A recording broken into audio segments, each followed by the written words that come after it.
Muito bom dia, está na hora de começar mais uma reunião com o nosso maravilhoso Senhor Jesus, lendo a Bíblia inteira dentro de um ano. Meu nome é Idelma Ferreira e eu faço isso desde 2014. Fico muito feliz por você estar aqui comigo. Vamos orar. Senhor Jesus, nós amamos o Senhor cada vez mais. Porque quanto mais o buscamos, mais o Senhor se dá a nós.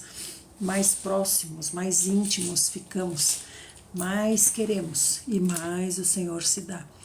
E assim vamos nos tornando filhos maduros, servos, amigos, noiva, e logo estaremos no reino com o Senhor. Que o Senhor tenha também essa alegria em nós. Senhor, nós te pedimos, Senhor, que o Senhor nos ajude em todas as nossas questões, as provas, as oportunidades. Entregamos tudinho nas tuas mãos. Confiamos que o Senhor nos dará a resposta no nosso coração. Senhor, também abençoa todas as pessoas que estão precisando, as pessoas do Rio Grande do Sul, as pessoas no mundo. Senhor, o Senhor sabe como são grandes as angústias aqui na terra, o Senhor sabe também o que nos aguarda. Por isso, Senhor, nós te pedimos força e pedimos que nos mantenhamos grudados no Senhor. Senhor, fala conosco nessa leitura, fala conosco na tua palavra. Queremos estar contigo, queremos ouvir as histórias do próprio Senhor, porque é assim que o Senhor gosta de fazer e é assim que nós aprendemos contigo. Nós te amamos, Senhor. Dá-nos aqui uma boa leitura, uma boa compreensão, fala ao nosso coração, ajuda-nos a negarmos o nosso ego, tomarmos a nossa cruz e te seguirmos olhando para o Senhor, seguir de perto, olhando para o Senhor. Amém. Muito bom dia, gente maravilhosa. Bom dia, Leilinha, que já começa compartilhando. Bom dia, amorezinhos de Jesus. Nardel, deixa eu ver quem tá aí. Zetinha, bom dia. Olha, irmão Muhammad Frank, bom dia. Aurenice, Félix, Carlinha, Sandrinha, Nardelzinha, Aurenildinha tá aí. Ana Cláudia, Maria Tereza e J. Santos. Muito obrigada, minha gente. Que bom que vocês já estão aqui, né? Estão todos bem? Todo mundo tranquilo? Um abraço para você também que nos assiste no YouTube. O Senhor seja contigo. Gente, eu trabalho em duas empresas. Sempre que eu vou falar abraço e beijo, eu fico lembrando, porque eu trabalho em uma que se chama Abbraccio, que é abraço em italiano, né? E em outra que se chama Bacio, que é beijo em italiano. Abbraccio e Bacio. Lindo, né? Muito bom dia. Vamos começar então? Daquele jeito. Eu aqui, meu servicinho é ler, e o servicinho de vocês é qual? Mandar corações, compartilhar. Compartilhem a live. Faz que nem a Leile está ensinando, compartilha já. Que a gente estava compartilhando lá no Cafundó do Ju, da hora que a gente já está terminando. Vamos fazer assim, ó, põe o dedo na tela e segura. Aí vai aparecer uma lista. E aí você envia essa lista para as pessoas. Enquanto isso o pessoal chega, né? Põe o dedo na tela e segura. Aparece uma lista. Aí você começa a enviar para essas pessoas da lista. Vai enviando, vai enviando, vai enviando.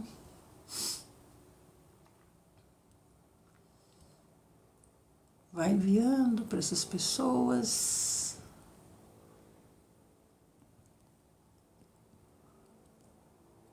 Bastante gente, né? Põe o dedo na tela e segura. Aparece uma lista. Aí você vai enviando. Depois a gente volta para os corações, porque os corações trazem as pessoas para cá. Muito bem, minha gente querida. Hoje nós vamos para o Salmo 148. E vocês sabem, né? São 150 salmos. Então, se hoje a gente está no 148, depois de amanhã a gente terminou os salmos. Depois de amanhã a gente termina os salmos. Aí a gente volta para o Salmo 1. Os Salmos a gente lê 2 vezes, eu acho, no ano.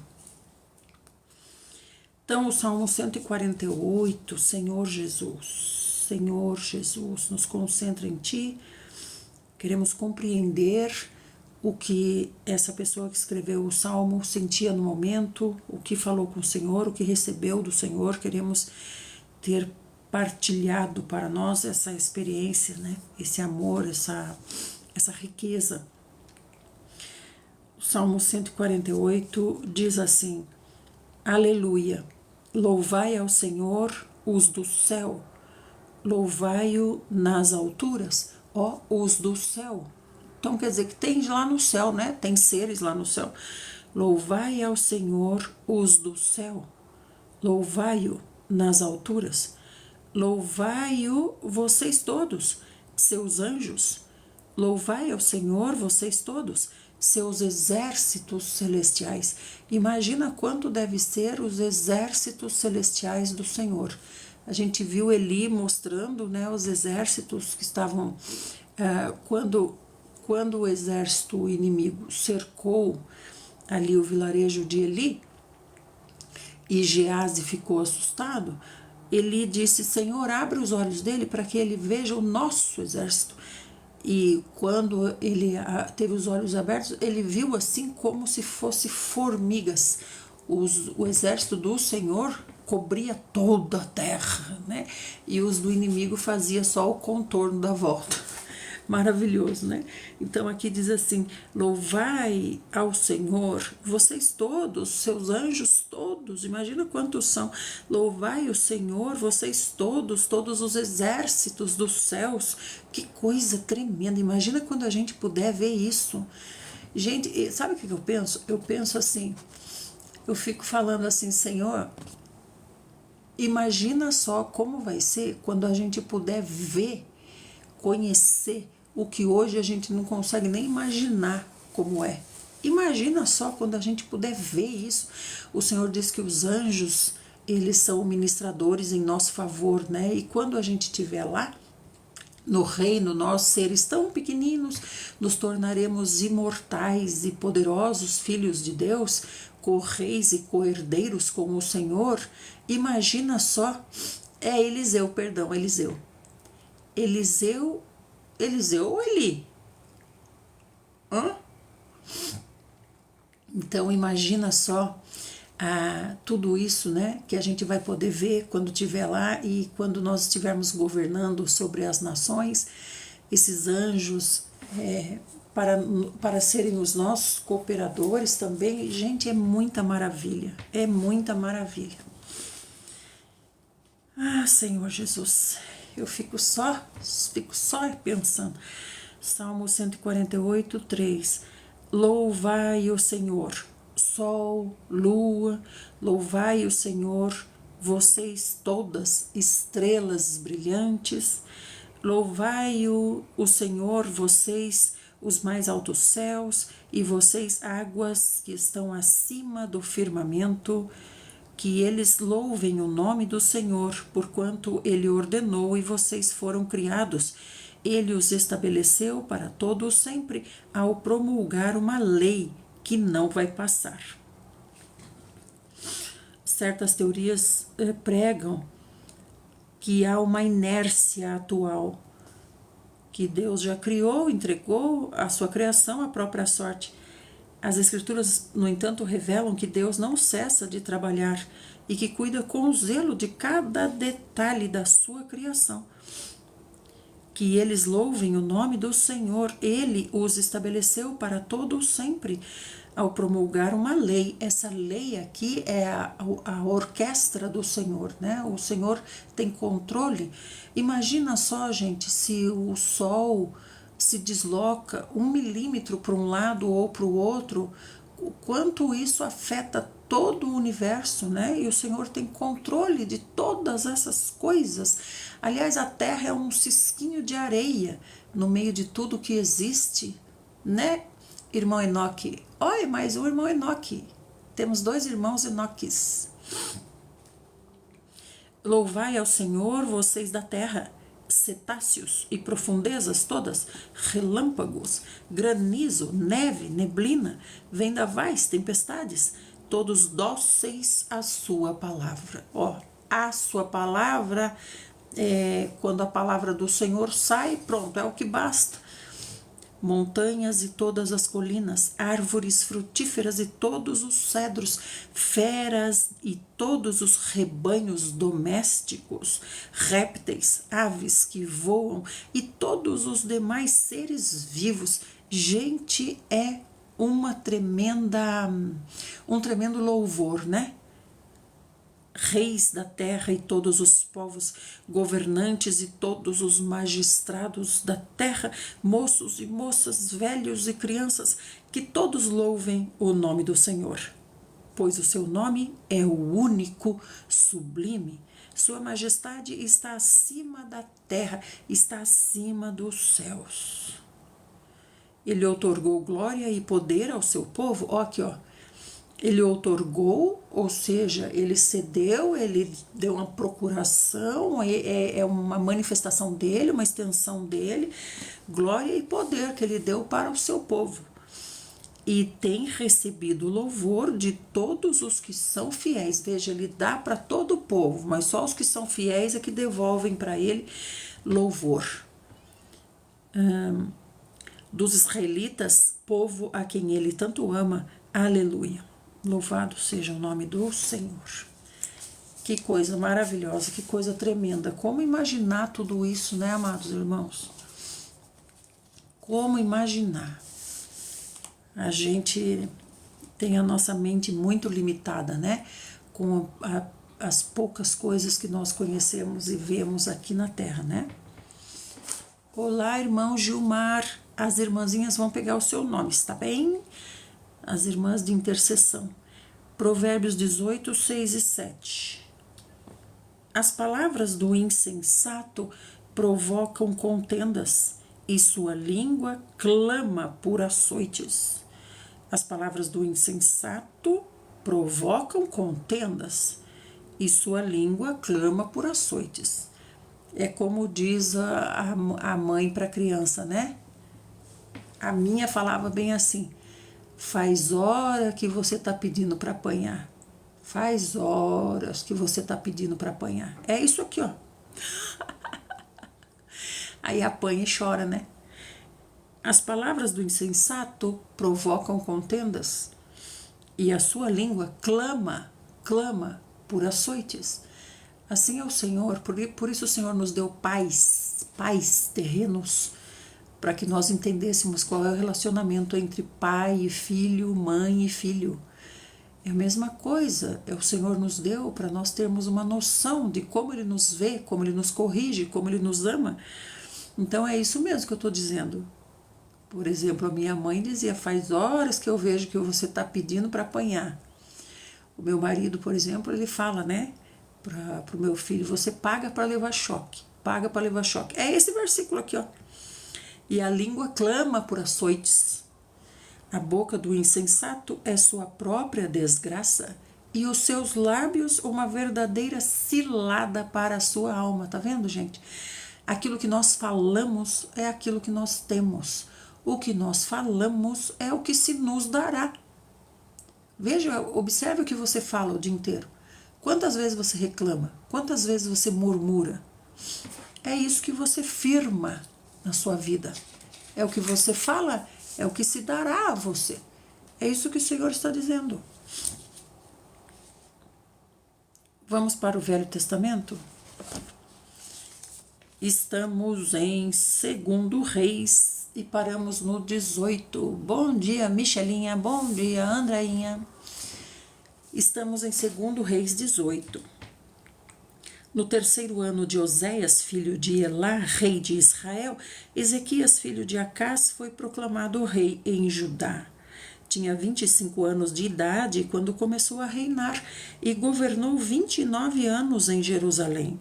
Sua mãe chamava-se Abia e era filha de Zacarias. Cita a mãe porque a mãe se torna rainha-mãe e tem muito poder e muita autoridade, assim como todas as mães. Ezequias agiu de modo aprovado diante de Yahvé, tal como havia procedido Davi, o seu predecessor. Então ele é rei de Judá, ele governa em Jerusalém e a mãe dele é israelita. Aqui diz que ela é filha de Zacarias. Então veja só como faz diferença quando a mãe é uma mãe de povo pagão e quando a mãe é uma mãe israelita. Olha só, esse aqui fez o que agrada ao Senhor enquanto reinou, e reinou mais de 20 anos, 29 anos, né? Foi ele que retirou os altares idólatras das colinas, pôs abaixo as colunas sagradas e destruiu os postes de adoração pagã. Ó, finalmente, gente, Senhor Jesus, é mais de 200 anos depois, finalmente vem tirar os postes ídolos que nenhum rei antes tirou. Passaram quantos reis por aqui, gente? Ah, bastante, bastante. Acho que o quê? Uns 30? Muitos reis. Foi ele que retirou, glória a Deus. Ele despedaçou a serpente de bronze que Moisés havia construído, pois até aquele tempo os israelitas prestavam veneração e queimavam incenso. Era conhecida como Neustã. Senhor Jesus, vocês estão escutando isso, gente? A serpente de bronze que o Senhor mandou Moisés fazer lá no deserto, porque quando o Senhor mandou as serpentes para ferirem o povo, né, para correção do povo, o povo morria. Aí Moisés clamou ao Senhor e o Senhor disse: faz uma serpente de bronze, eles continuarão sendo picados, mas quando olharem para a serpente de bronze serão sarados, né, e não morrerão. Olha aqui, essa serpente eles guardaram. Os objetos do templo, gente, eles deram fim até aquela piscina, não é uma piscina, né? Mas aquele tanque gigante que ficava em cima dos touros que Salomão fez, até nisso deram fim, gente, até nisso. Agora olha aqui, a serpente eles guardaram para venerar. Tá vendo, Angelinha, como é que é? Toda a serpente de bronze ainda está em pé. Já tinha esquecido dessa estátua. Você vê, eles transformaram a serpente em uma idolatria. Gente do céu, quantos anos depois aqui, uns 200 anos depois, olha, eu fico em choque. A serpente eles guardam e mantêm. Ó, serpente, você nos ajudou tanto, continue nos ajudando, serpente. Agora, os objetos sagrados do templo do Senhor, eles deram fim. Até o rei da Síria pagaram até imposto com os objetos para o rei da Síria. Gente do céu, imagina o coração do Senhor. Mas glória a Deus, né? Glória a Deus que Oséias deu fim a tudo isso, gente. Finalmente Oséias, olha. Por isso que eu vejo, né? Agora até que não se vê muito, mas antes se via muito Oséias, né? Assim, eu tô falando assim, os pais dando o nome de Oséias aos filhos, né? Agora não se vê mais, né? Mas olha aqui esse Oséias aqui. Por isso que os pais davam o nome de Oséias para seus filhinhos. Ezequias depositou toda a sua confiança em Yahvé, o Senhor Deus de Israel. Filho de Elá, rei de Israel. Ezequias, filho de Acás. Ah, não, Oséias é o de Israel. É Ezequias, filho de Acás, que é esse aqui, que está reinando em Judá. Então é Oséias em Israel e Ezequias em Judá. Oséias e Ezequias. Ezequias depositou toda a sua confiança em Yahvé, o Senhor Deus de Israel, de modo que não houve ninguém semelhante a ele. É Ezequias. Ezequias não se vê, né, esse nome, Ezequias. Interessante que Oséias a gente vê. E Oséias é de Israel. Oséias não é da descendência de Davi. Que coisa, né? Cada coisa que a gente vê. Mas Ezequias sim. Gente, esse Ezequias aqui foi maravilhoso. De modo que não houve ninguém semelhante a Ezequias entre todos os reis de Judá, nem antes e nem depois dele. Viu, Kevin? Oi, Kevin, bom dia. Conservou-se fiel a Yahvé sem jamais se afastar. Ó, Ezequias jamais se afastou. Esse aqui foi Davi. Esse aqui puxou Davi. E observou os mandamentos que o Senhor prescrevera a Moisés. Por isso Yahvé esteve com ele e lhe concedeu prosperidade em tudo que ele fazia. Olha que coisa mais linda da face da terra. Revoltou-se contra o rei da Síria e não foi mais submisso ao rei da Síria. Esse que é Ezequias. Derrotou os filisteus até as terras de Gaza, devastando o seu território, desde as torres de vigia até as cidades fortificadas. No 4º ano do governo do rei Ezequias, que está governando em Jerusalém, o 7º ano do reinado de Oséias, rei de Israel, Salmanasar, que é o rei da Síria agora, marchou com seu exército contra Samaria e cercou Samaria. Samaria é a capital de Israel, né? Agora a capital do rei de Judá é Jerusalém. Passados 3 anos, ele invadiu e conquistou. Samaria foi tomada no 6º ano do reinado de Ezequias, que era o 9º ano de Oséias, o rei de Israel. Depois disso, o rei da Síria deportou o povo de Israel para a Síria, as 10 tribos. O rei Salmanasar da Síria levou tudo para lá. Deportou o povo de Israel para a Síria e estabeleceu o povo em Ala e as margens do Abor, rio de Gozã, e nas cidades dos Medos. Levou tudo para lá, deve ter escravizado, né? Bom dia, qual o seu nome? Qual o seu nome? Isso aconteceu porque eles não quiseram dar ouvidos à palavra de Yahvé. Presta atenção. Presta atenção. Vamos ver se é Deus que é cruel? Vamos ver se é Deus que é mau? Vamos ver se é Deus que mata as pessoas? Olha aqui, ó. Isso aconteceu? Sorocaba. Qual o seu nome, Sorocaba? Isso aconteceu porque eles não quiseram. Quando diz que não quis, quer dizer que usou o seu livre-arbítrio para escolher. E escolheram. Eles não quiseram dar ouvidos à palavra de Yahvé, o seu Deus. O que eles quiseram? Eles quiseram quebrar a aliança. Eles preferiram não obedecer a tudo que ordenara Moisés, servo de Yahvé. Não o escutaram nem puseram suas orientações em prática. Que coisa, né? Eu também sou de Sorocaba, TTT. Qual o seu nome? Continuando. No 14º ano do governo do rei Ezequias, Senaqueribe, rei da Síria, atacou todas as cidades fortificadas de Judá e as conquistou. Agora Senaqueribe mudou o rei da Síria, né? Esse que tomou todas as 10 tribos de Israel e transferiu para lá, para as margens do rio Gozã. Que coisa incrível, gente. Esse era Salmanasar. Agora é outro rei na Síria. E esse é Senaqueribe. Esse Senaqueribe aqui, a gente vai escutar bastante sobre ele. Ele atacou agora as cidades fortificadas de Judá, da tribo de Judá. A tribo de Judá é bem maior, né, do que as outras.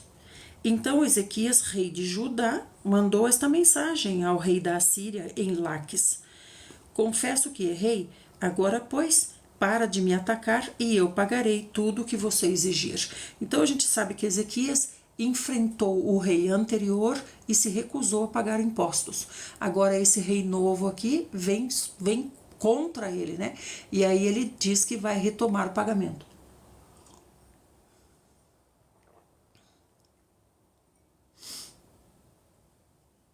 Não entendi o que você quer dizer. Você não tem foto e nem nome. Qual é o seu nome? Então o rei da Assíria cobrou de Ezequias, o rei de Judá, o equivalente a 10 toneladas. 10 toneladas e meia de prata e 1.050 quilos de ouro. Assim, Ezequias entregou toda a prata que se encontrava no templo, a casa de Yahvé, e nos tesouros do palácio real. Ele tinha essa prata aqui, né? Então Ezequias mandou retirar todo o revestimento de ouro. Ai, gente, é o templo de Salomão. Ele tirou todo o revestimento de ouro do templo de Salomão. O templo de Salomão, ele foi sendo saqueado pelo próprio povo, né? Então Ezequias mandou retirar todo o revestimento de ouro dos batentes e dos umbrais das portas do santuário do Senhor, de que ele mesmo os revestira, e o entregou ao rei da Síria. Então já tinham tirado, ele revestiu depois, né? Já nem é mais o do tempo do Salomão mesmo. Bom dia, Leninha. Estamos em 2 Reis 18, 17. 2 Reis 18, 17. De Laques, o rei da Assíria, mandou ao rei Ezequias em Jerusalém o seu general, seu oficial principal e seu comandante de campo com um grande exército. Eles subiram a Jerusalém e fizeram uma parada nas proximidades do aqueduto do açude superior, na estrada que conduz ao campo do lavandeiro. Eles mandaram convocar o rei e o administrador-geral do palácio Eliaquim, filho de Ilquias, o escrivão Sebna, e o cronista e arquivista real Joá, filho de Asaf. Vieram todos ao encontro deles. Vamos ver o que vai acontecer.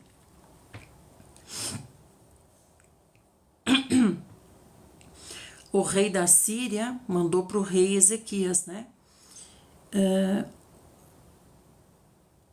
Mandou pro rei Ezequias, que é o rei de Judá, ele mandou o seu oficial, o seu comandante de campo, e para que eles subissem e se encontrassem. Então Rabsaque, o comandante de campo, advertiu: diga para Ezequias assim: assim diz o grande rei, o soberano da Assíria, em quem você deposita essa confiança que você alimenta. Esse aqui é o rei que vem de Davi, ele é da dinastia de Davi, e esse é o rei maravilhoso que tirou toda a idolatria de Judá. Gente, esse aqui é o primeiro, né? Primeiro. Que coisa maravilhosa. Ele enfrentou o rei da Síria, mas agora outro subiu ao trono, né? Com esse ele não tá podendo. E aí esse vem perguntar para ele: eu quero saber, rei Ezequias, eu quero saber. Esse é Senaqueribe, aquele poderoso da Síria, né? Ele que tá dominando o mundo agora aqui dentro da nossa história, né? E aí ele manda perguntar para Ezequias através do seu comandante. Ele diz assim: escuta, eu quero saber em quem você deposita toda essa confiança que você tem. Porque nesse tempo aqui, gente, a confiança era depositada nos exércitos mais poderosos. E quem tem o exército mais poderoso é Senaqueribe agora. Por isso que ele pergunta: em quem você deposita a sua confiança? Se você vem contra mim e eu sou o mais poderoso, onde é que está a sua confiança? Você está confiando num caniço quebrado, que é o Egito, que espeta e fere a mão de quem se apoiar nele? Porque o faraó, o rei do Egito, é assim, para com todos os que acreditam e se apoiam nele. Então Senaqueribe, rei da Síria, pensa que o coração de Ezequias, rei de Judá, está no faraó, que ele se apoia no faraó, né? Porém, se me alegardes, não é no faraó que nós confiamos. Nós confiamos em Yahvé, nosso Deus. Olha como será que Senaqueribe conhece. Senaqueribe mesmo está dizendo: se você me falar que a sua confiança está em Yahvé, o seu Deus, eu então vou perguntar o seguinte. Se você falar que está em Yahvé, eu vou perguntar o seguinte: por acaso não foram de Yahvé os santuários, os altares que você teve que destruir, Ezequias? ordenando a Judá e Jerusalém: deveis adorar perante este altar em Jerusalém? Não é desse Deus? Ele está confuso, porque Ezequias destruiu todos os altares idólatras que tinha nos montes, né, que ainda tinham restado os postes ídolos e tudo mais. E aí Senaqueribe pergunta: é nesses deuses que você confia, que você derrubou os altares? Ou se você derrubou os altares, agora onde é que estão seus deuses, né? Agora, pois, aceita a proposta do meu senhor, o rei da Síria. Porque você está perdido, Ezequias, né? Eu te darei 2.000 cavalos se você tiver cavaleiros para 2.000 cavalos. Como você poderia derrotar um só príncipe dos menores servos do meu senhor? Quando você está acreditando que o Egito vai poder lhe fornecer carros de guerra e cavaleiros. Porventura eu teria vindo atacar e pelejar contra esse povo sem o consentimento de Yahvé? Ora, foi o Senhor que ordenou: vai e ataca e destrói essa terra. Olha só, Senaqueribe. Então, Senaqueribe, o rei da Síria, o mais poderoso desse tempo aqui, o mais poderoso que nós temos na terra agora, ele manda o comandante do exército dele ir até se encontrar, né, com Ezequias no lugar que eles combinaram, se encontrar para conversar. Aí Senaqueribe, o rei da Síria, não foi. O comandante dele foi levando as perguntas do rei Senaqueribe. Daí ele diz assim: eu quero saber onde é que está a sua confiança, porque o mais poderoso é o meu senhor, Senaqueribe. Onde que está a sua confiança? A sua confiança está no Egito? É lá que está a sua confiança? O meu senhor diz que dá para você 2.000 cavalos se você tiver 2.000 homens para montar nesses 2.000 cavalos. Gente, olha a fraqueza do exército de Judá nesse tempo aqui, né? Aí ele diz assim: agora, se você disser que a sua confiança está em Yahvé, o seu Deus, olha como Senaqueribe conhece. Aí eu te pergunto, né? Você derrubou todos os postes ídolos? Veja, ele sabe que há Yahvé, o Deus de Israel, mas ele pensa: então por que tinha postes ídolos? Nem Senaqueribe consegue entender por que Israel pratica tanta idolatria se ele tem Yahvé. Então Eliaquim, filho de Ilquias, de Sebna e Joá, responderam a Rabsaqué. Rabsaqué é o comandante do poderoso exército de Senaqueribe, rei da Síria. Então Eliaquim, que é um dos nossos, respondeu para o comandante: rogamos-te que fale aos teus servos em aramaico, porquanto podemos também compreender em aramaico. Não fale em hebraico, porque se você fala em hebraico, todas as pessoas que estão sobre os muros da cidade fortificada ficam sabendo o que você está dizendo. Vocês estão compreendendo? Veja, o comandante do exército da Síria, gente, é poliglota. Gente, olha isso aqui. Então ele foi lá falando em hebraico, né? Porque o povo fala hebraico. O povo judeu fala hebraico, certo? Aí Eliaquim, que é do rei de Judá, diz assim: faz o seguinte, não fala em hebraico não, fala em aramaico, porque nós também somos poliglotas, né, os oficiais do rei.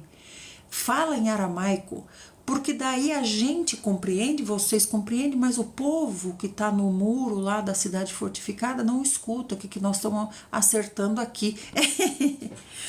Daí o comandante respondeu: será que o meu senhor me mandou aqui para transmitir essa mensagem exclusivamente para o seu senhor e para você?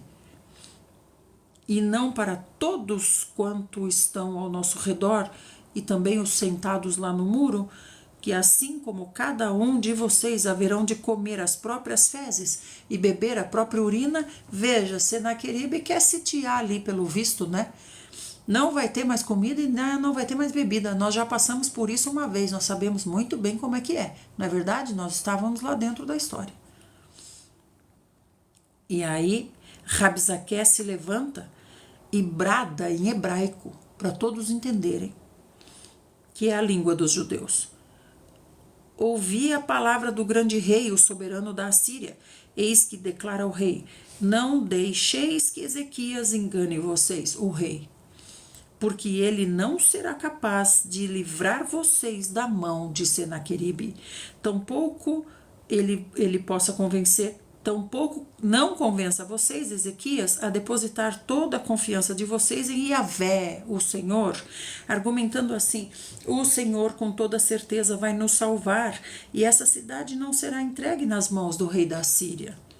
Ora, não deem ouvidos a Ezequias, porque assim diz o rei da Síria: celebre um pacto de paz comigo e venham me servir, e comam com fartura, cada um da sua própria vide e da sua própria figueira, e bebam cada um água da sua própria cisterna, até que eu venha e vos leve para uma terra como a de vocês, terra de cereal e de vinho, terra de pão e de vinhas, terra de oliveiras e de mel, para que vocês vivam e não pereçam. Não deem ouvidos a Ezequias, porquanto esse homem engana vocês quando diz: Yahvé, o Senhor, vai nos livrar. Senaqueribe aqui, né, quer enganar bem a gente. Acaso os deuses das nações puderam salvar cada um a sua terra das mãos do grande rei Senaqueribe? Os deuses das nações não conseguiram. Agora você vem dizer que Yahvé vai fazer? Por quê, gente? Porque Senaqueribe já falou aqui, ó, foi o próprio Yahvé que me mandou contra você, Ezequias, por causa da idolatria. Como é que ele sabe, né? Onde estão agora os deuses de Ramate, de Arpade? Onde se encontram os deuses de Sefarvaim, de Rena, de Iva? Cadê essas potestades? Ó, Senaqueribe é ousado. Porventura eles conseguiram livrar Samaria do poder das minhas mãos. Samaria ele já tinha tomado, já lembra? As 10 tribos já estão para lá, gente, lá pro lado da Síria, servindo de escravos. Misericórdia. Agora falta Judá, que ele está falando que vem buscar também. Quais são dentre todos os deuses desses países os que livraram a sua terra dos meus exércitos, para que Yahvé possa salvar a Jerusalém agora das minhas mãos? Aqui é que Senaqueribe erra, né? Porque ele diz: eu sou ferramenta de Yahvé para corrigir vocês. No entanto, ele começa a errar, começa a perder a mão quando ele começa a dizer essas coisas aqui. Quem é Yahvé para livrar vocês da minha mão? Ele se baseia no fato do próprio Senhor estar mandando ele como correção contra Israel. No entanto, ele não poderia jamais dizer isso. Quem é Yahvé para salvar vocês das minhas mãos? Né? Subiu já para a cabeça dele. Absoluto silêncio então caiu sobre todo o povo e ninguém pôde responder palavra alguma, porque assim lhe havia ordenado o rei: ninguém responda nada.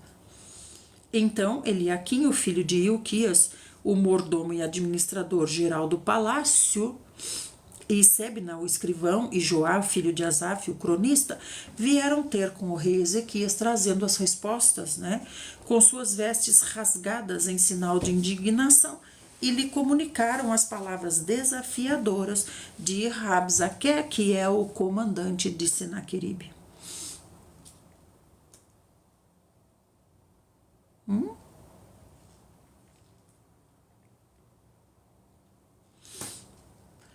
Continuando, ao tomar conhecimento dessas notícias, o rei Ezequias, agora vamos ver como é que o rei recebeu isso. Ezequias é da dinastia de Davi, é um rei obediente.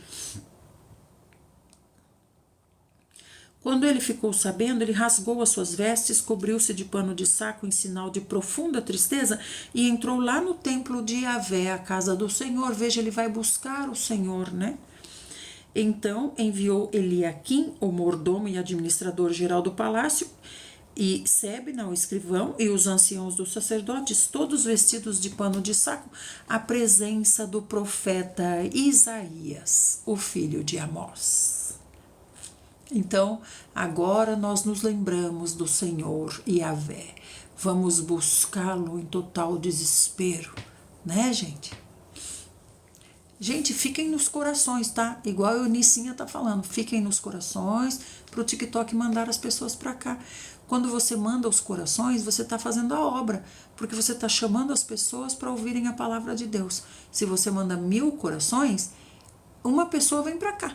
Então você está trazendo essa pessoa. Aí você diz para o Senhor: Senhor, abençoa essa pessoa que eu trouxe e abençoa a mim também. Assim a gente não fica só: Senhor, me abençoa, me abençoa, me abençoa, me abençoa. Nós estamos iguais às filhas da sanguessuga. Me dá, só me dá, me dá. Primeiro nós abençoamos, né?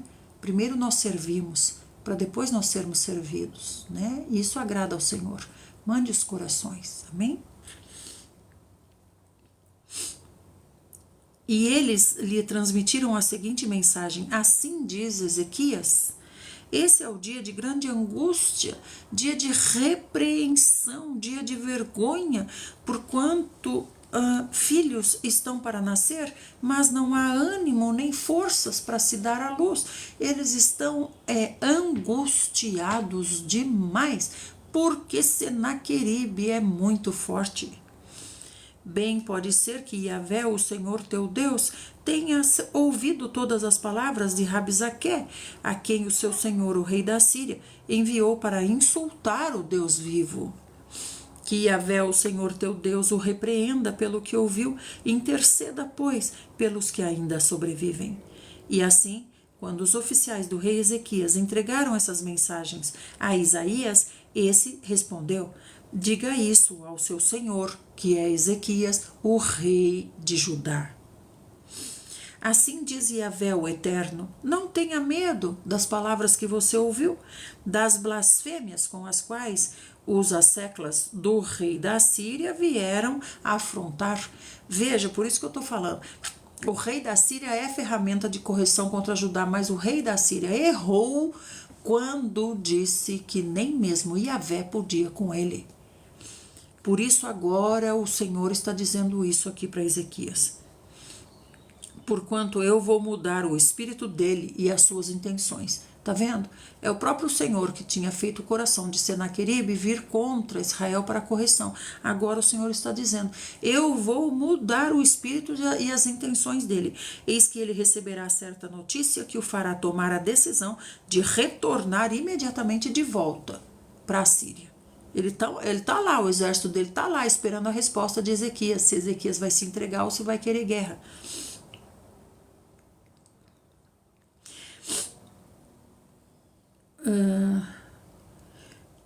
Então, em sua própria terra eu farei ele morrer ao fio da espada.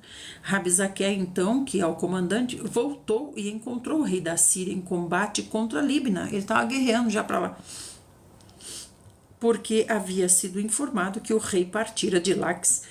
O rei, ao ouvir dizer que Tiraca, o rei da Etiópia, tinha vindo guerrear contra ele, então mandou novamente a seguinte mensagem a Ezequias: assim você vai comunicar a Ezequias, o rei de Judá, que teu Deus, em quem você confia, não te iluda quando promete: Jerusalém não será entregue nas mãos do rei da Síria. Ouviste contar o que os reis da Síria fizeram a todas as nações, destruindo todas completamente? Você acha que você vai poder escapar?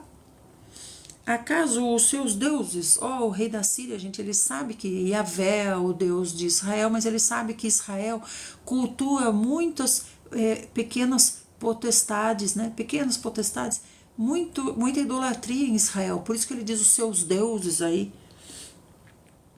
Acaso seus deuses libertaram as nações que meus pais devastaram, como Gozã, Arã, Rezete e os filhos de Éden que habitavam em Telassar? Onde está o rei de Ramate, o rei de Arpade, o rei da cidade de Safarvaim, de Rena, de Iva? Todinho o rei da Síria destruiu. Tendo Ezequias ouvido o anúncio dos mensageiros e recebido a carta de suas mãos, ele leu a carta que o rei da Síria mandou e imediatamente foi ao templo, à casa de Yahvé, onde estendeu a carta diante da presença do Senhor. Qual a diferença desse rei aqui? Esse rei, ele vai até o templo. Ele vai até o templo buscar o Senhor. Ele chama Isaías, o profeta, para ouvir o que o Senhor tem a dizer. Olá, Tiago Santos Morceguinho. Olha como ficou bonitinho esse morceguinho, né? Porque ficou aparecendo só o morceguinho, ó. Como você conseguiu fazer isso? Porque é uma bolinha, né, gente? Como que você conseguiu fazer isso sem a bolinha em volta? Olha como ficou bonitinho isso. Esse morceguinho seu aí, Tiago. O Tiago tá mandando café para nós. Obrigado, Tiaguinho. Em seguida declarou perante Yahvé, o Senhor, a seguinte oração. O rei Ezequias está falando com o Senhor. Yahvé, eterno Deus de Israel, que estás assentado em teu trono, muito acima dos querubins. Tu mesmo, só tu és Deus e Senhor sobre todos os reinos da terra. Foi o Senhor que criou os céus e a terra. Inclina, portanto, os teus ouvidos, ó Senhor, ouve e observa atentamente as palavras que Senaqueribe, esse rei marfadonho da Síria, tornou pública a fim de afrontar o próprio Deus vivo. Senhor, é verdade que os reis da Síria têm devastado muitas nações na terra e lançado os seus deuses no fogo. As potestades. Senaqueribe, que também serve a uma potestade, né? Ele vem e lança as potestades dos reinos que ele consegue dominar, lança tudo no fogo, as outras potestades, porquanto eles não eram de fato deuses, eles eram apenas obras das paixões e das mãos dos homens que os modelaram em madeira, em pedra, e por isso mesmo eles foram destruídos. Mas agora, Yahvé, nosso Deus, livra-nos de sua mão, te suplico, e que todos os reinos da terra saibam que só tu, Senhor, é Deus, Yahvé. Então Isaías, que é o profeta da época, filho de Amós, mandou dizer para o rei Ezequias: assim diz Yahvé, o Senhor, o Deus de Israel, eu ouvi a sua súplica que você me dirigiu no templo. Oh, maravilhoso Deus, a respeito de Senaqueribe, o rei da Síria, eu ouvi, diz Yahvé. Eis, portanto, a palavra que o Senhor declara contra o rei da Síria. A virgem, a filha de Sião, te despreza e zomba de ti. A filha de Jerusalém meneia a cabeça atrás de ti. Então, a filha de Jerusalém, a filha de Jerusalém, a virgem, a filha de Sião, te despreza e zomba de ti. Então é aqui como se o Senhor estivesse dizendo assim, né? A filha, a caçulinha zomba de você, né? Se a caçulinha zomba de você, quem é que você está insultando? Contra quem você está blasfemando, o rei da Síria? Contra quem você está elevando arrogantemente a sua voz e olhando com desdém? Contra quem é? É contra o Santo de Israel, o Senhor Yahvé. Aleluia. O poderoso Deus. Gente, essa história aqui tá numa música, né, de Ana Paula Valadão, não sei quem escreveu, mas é uma música maravilhosa. Vocês lembram dessa música, gente? Essa música tem o quê? Tem uns 20 anos essa música. Vocês lembram? É uma música maravilhosa. Como é que é a música, gente? Que fala sobre isso, né? O levante do rei da Síria contra Jerusalém e como o Senhor pôs uma argola no nariz do rei Senaqueribe. Lembram disso? Depois vamos lembrar que música é essa, gente. É uma música maravilhosa. Por meio dos teus mensageiros você ofendeu o Senhor quando propagou. Com a multidão de meus carros de guerra, conquistei o alto dos montes. No interior do Líbano, derrubei pinheiros e cheguei à sua pousada mais remota, na floresta mais densa. Eu cavei e bebi águas de terras estrangeiras, e com as plantas dos meus pés sequei todos os rios do Egito. Então, quem está falando isso aqui é o rei da Síria, né? Ele se compara a quê? Olha só quanto, porventura não ouviste que já há muito determinei tudo isso e desde antes da antiguidade eu planejei o que agora faço acontecer? Quem manda é Yahvé. Porém, aprove-me agora o executar, para que fosses tu que reduzisses as cidades fortificadas a montes de escombros e ruínas desertas. Por isso os habitantes dessas cidades não tiveram qualquer poder, ficaram aterrorizados e envergonhados, tornaram-se como a erva do campo, como a relva verde e como o capim dos telhados que se queimam antes mesmo de amadurecer. Contudo, conheço bem o teu assentar, o teu sair, o teu entrar, bem como observo o teu furor contra mim. por causa da tua ira maldosa contra a minha pessoa e porque a tua insolência subiu aos meus ouvidos. Tá vendo, gente? Foi essa insolência que provocou a ira de Yahvé, porque o Senhor estava mandando mesmo o rei da Síria como correção para Israel, mas o rei da Síria perdeu a mão, começou a falar mal de Yahvé. Imagina só, ó, aqui ó, a parte que eu falei que tem lá na música: porei meu anzol no teu nariz e o meu cabresto na tua boca, e te obrigarei a voltar pelo caminho por onde vieste. Alguém aí tá lembrando da música que eu tô falando, do Diante do Trono? Porei um anzol no seu nariz, do céu e da terra, e só teu Senhor.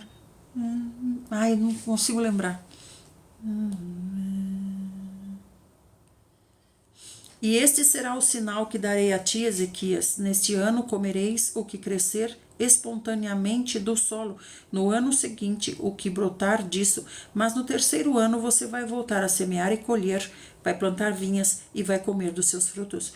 Pois o que escapou e sobrou da casa de Judá lançará raízes para baixo e dará fruto para cima. O Senhor é com o rei Ezequias de Judá, porque ele está clamando ao Senhor, buscando ao Senhor.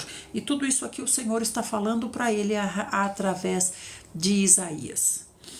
Porquanto de Jerusalém sobreviverá um resto, e do monte Sião haverá salvos.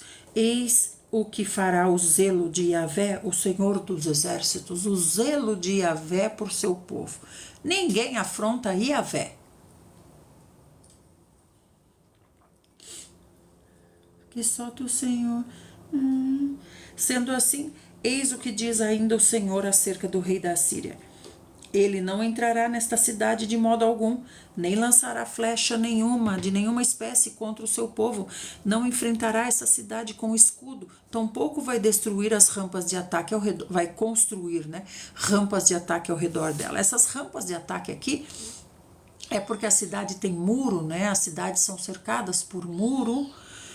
E aqui Jerusalém está cercada por muro e o rei da Síria quer fazer o cerco na cidade, e aí a cidade demora muito para se entregar. Eles começam a construir rampas para subirem no muro e pularem para dentro da cidade, invadirem assim. Não é pular para dentro da cidade, é que no muro, né, tem tipo de uma rua no muro, o muro é largo. Aí eles invadem a cidade.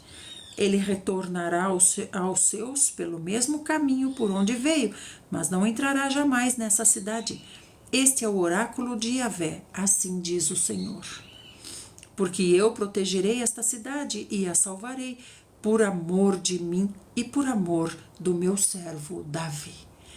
É Davi que está no coração do Senhor. Veja, Davi se foi. Davi foi desligado já tem uns 200 anos já. Mas o Senhor é fiel à promessa que fez a Davi, porque o Senhor disse: sempre haverá da sua descendência alguém no trono, né?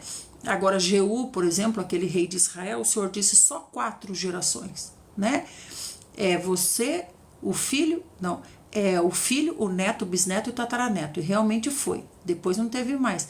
Ouve, Senhor, né? Música Ouve o Senhor. Eu tô querendo lembrar. Eu acho que até que eu vou buscar o computador lá para colocar ela aqui pra gente ouvir. Meu coração se encheu, ficou fortalecido agora com a lembrança dessa música. É uma música muito poderosa. Assim, naquela mesma noite, o anjo de Yahvé partiu e matou 185.000 guerreiros que se encontravam no acampamento dos assírios. Quando o povo se levantou ao raiar do dia seguinte, lá jaziam sobre a terra todos os cadáveres, 185.000. Pense uma cidade que tem 185.000 habitantes.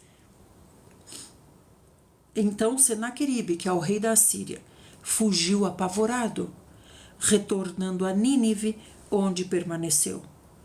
Quando ele estava adorando e cultuando ao seu deus Nisroque, que a potestade dele é Nisroque, em seu próprio templo, os seus filhos, Adrameleque e Sarezer, o assassinaram a fio da espada e fugiram para a terra de Arará. Então seu filho Esarhadon passou a reinar no seu lugar. Gente, oh Senhor Jesus, Senaqueribe era um poderoso, tinha um império, né?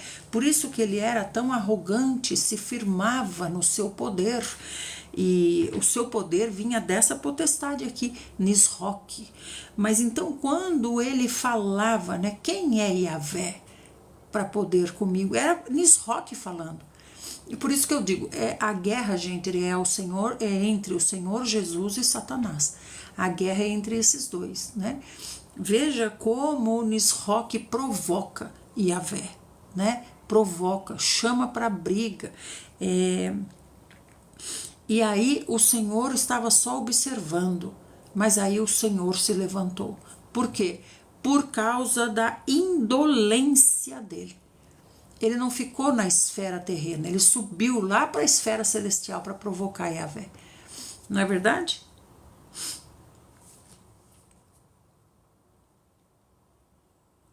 Nós vamos até aqui, tá, gente? Vamos para o Novo Testamento, para a gente avançar bastante no Novo Testamento, porque a gente está bem avançado aqui já, Jesus. Ó, nós já estamos em 1º de julho. E eu tô querendo buscar o computador lá pra gente escutar essa música, mas eu tô com medo de pôr a música e eu vi o robozinho nosso aqui e falar assim, você tá fazendo coisa errada, caiu a live. Depois vocês escutam, tá? Então é essa música que o irmão Murilo tá falando. Ouve, Senhor, né? Ouve, Senhor, o nome da música, né, Murilo? Diante do trono, ouve, Senhor. E deve ter questão também de direitos autorais, sei lá, né? Vai saber como é que é a história. Então depois vocês procuram essa música e escutam Ouve, Senhor, de Diante do Trono. Conta essa história aqui. É tremenda a música, né, irmão Murilo? É tremenda, é uma música que nos fortalece no Senhor, sabe? Porei uma argola em seu nariz. Não consigo lembrar. Então vamos para lá. Do céu e da terra, que só tu, Senhor, és Deus.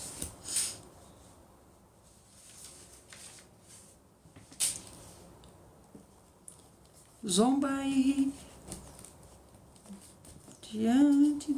Gente, esse tempo aí, né, tinha uma unção diante do trono, não é mesmo, meu Murilo? Diante do trono tinha uma unção, né? Era poderoso o louvor do diante do trono, não é mesmo?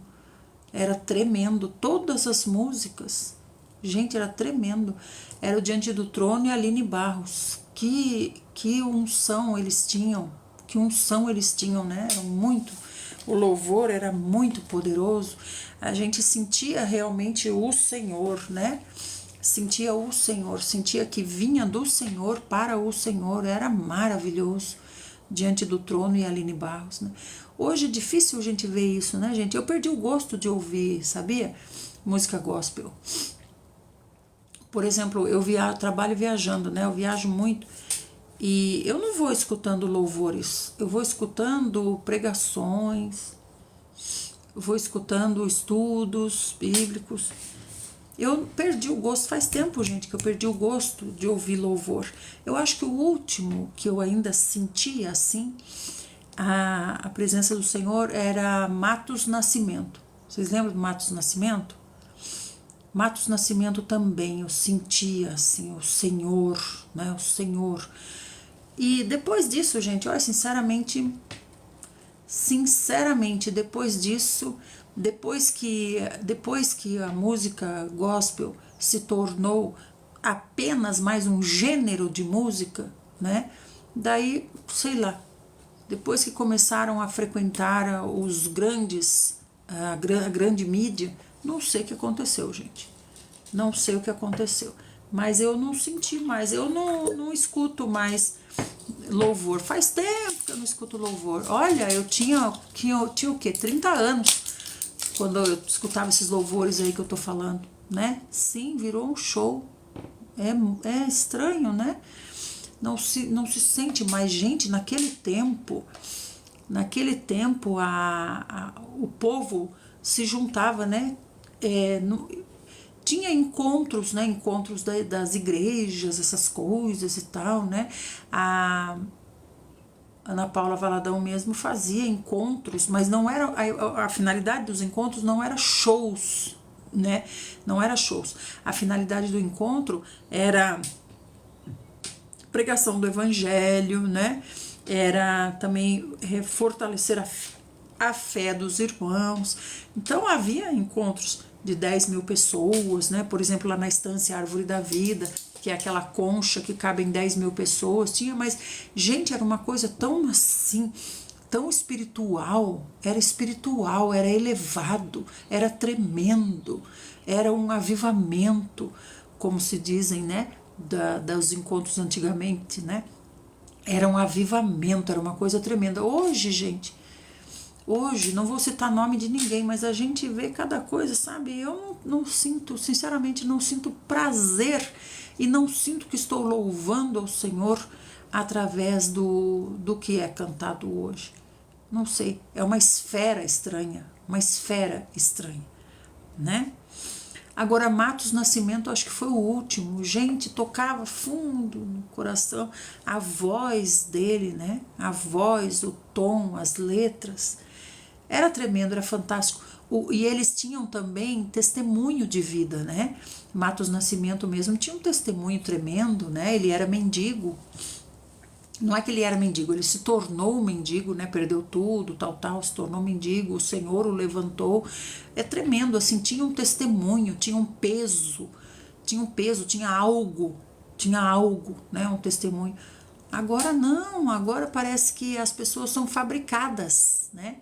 São fabricadas. Eu sei, irmão William, sim, os hinos são os mesmos. Não estou falando dos hinos, não estou falando do louvor nas igrejas. A congregação em uníssono louvando, sim. Estou falando dos cantores. Não estou falando dos hinários, dos hinos, né? A CCB mesmo é maravilhoso. Na CCB você sente isso que eu estou dizendo. Você sente a presença do Senhor. Você sente o céu descendo à terra, né? A orquestra maravilhosa, né? Arautos do Rei também foi mudando muito, né? Mudando muito. Se tornou também algo assim, né? Sei lá, gente, ó. Então, irmão, não estou falando de cantar a congregação toda em uníssono, louvando ao Senhor. Não, estou falando de cantores. Estou falando de cantores que agentes que fala? Pessoas que estão por trás, né? Dizendo, assim é melhor, assim atinge mais gente, assim não sei o quê, assim não sei o quê. Qual será o propósito disso? Será que o propósito disso é alcançar pessoas para o Senhor? O propósito disso é número de gente? Não sei, gente, eu não estou julgando, nem eu estou dizendo que eu não sinto mais o que sentia no tempo de Diante do Trono e Aline Barros. E até Matos Nascimento. Eu não estou batendo o martelo dizendo assim é porque eu estou falando, não, eu estou dizendo o meu sentimento. Vocês têm o sentimento de vocês, certo?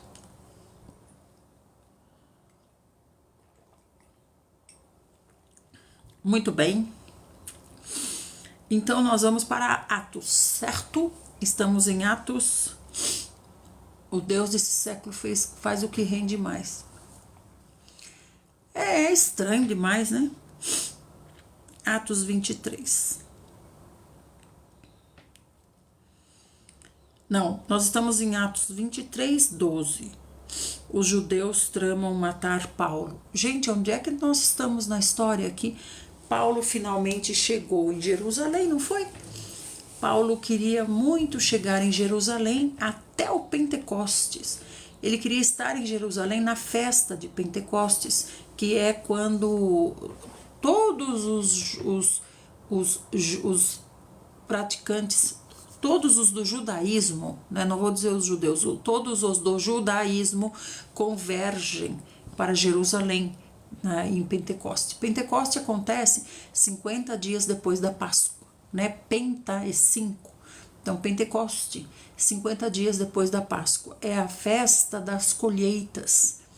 Tem gente que pensa que Pentecoste é o evento lá que aconteceu, a descida do Espírito Santo. Não, Pentecoste sempre existiu e os judeus celebram essa festa, né? É uma festa perene. Eles vão celebrar até a volta do Senhor, até o último que vai faltar se converter, esse último vai estar celebrando Pentecoste, né? Porque é uma ordem de Yahvé. Essa festa vai ser celebrada como Páscoa e tantas outras, né? O sábado para os judeus, né?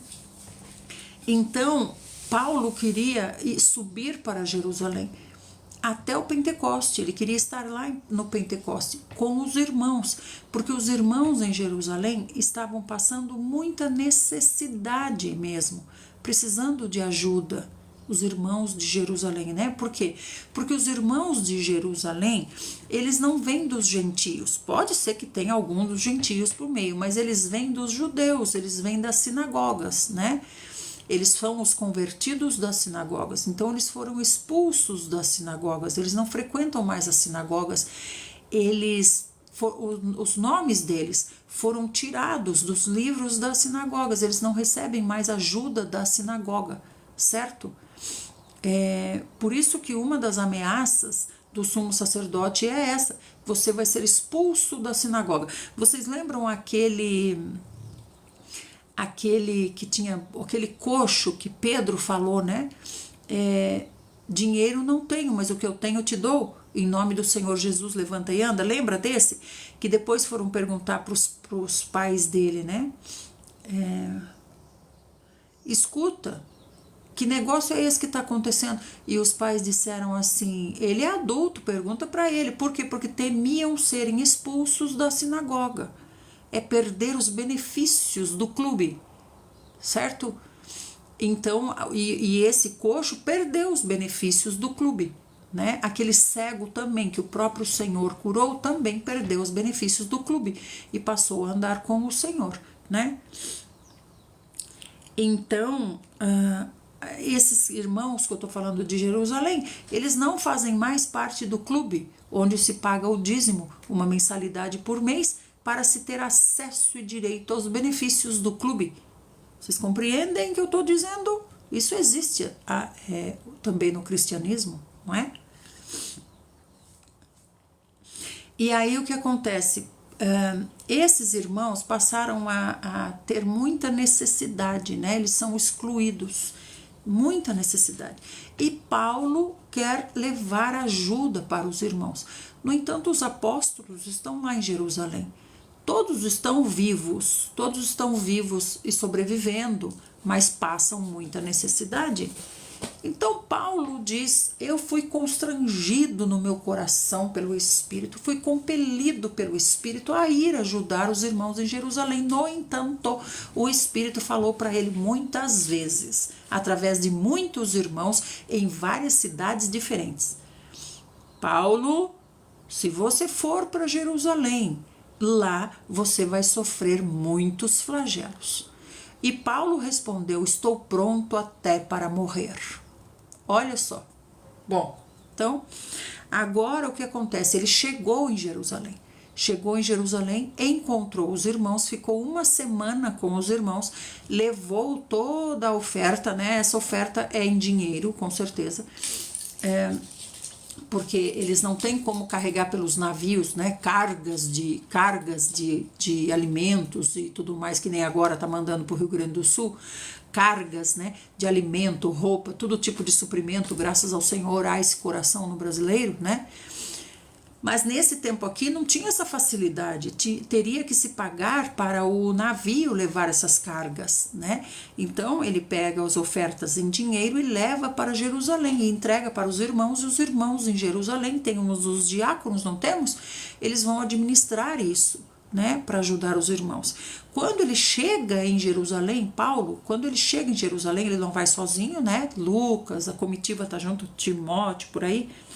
Quando ele chega lá, gente, ele já é hostilizado pelos judeus, pelo mundo me odeia. Os judeus que são contra o nome do Senhor Jesus, ele já é hostilizado por eles.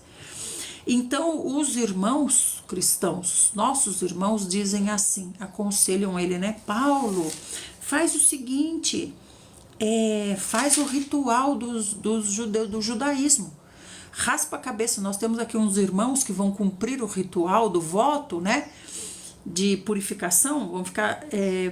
Faz o seguinte: você paga para o ritual deles, né? Que envolve raspar a cabeça, purificação, paga pro sacerdote, não sei como é que é. E você se inclui, daí os judeus vão ver você com a cabeça raspada, vão falar, não é nada daquilo que falam contra Paulo, não, olha lá, ele é do nosso lado, né? Ele não está contra nós.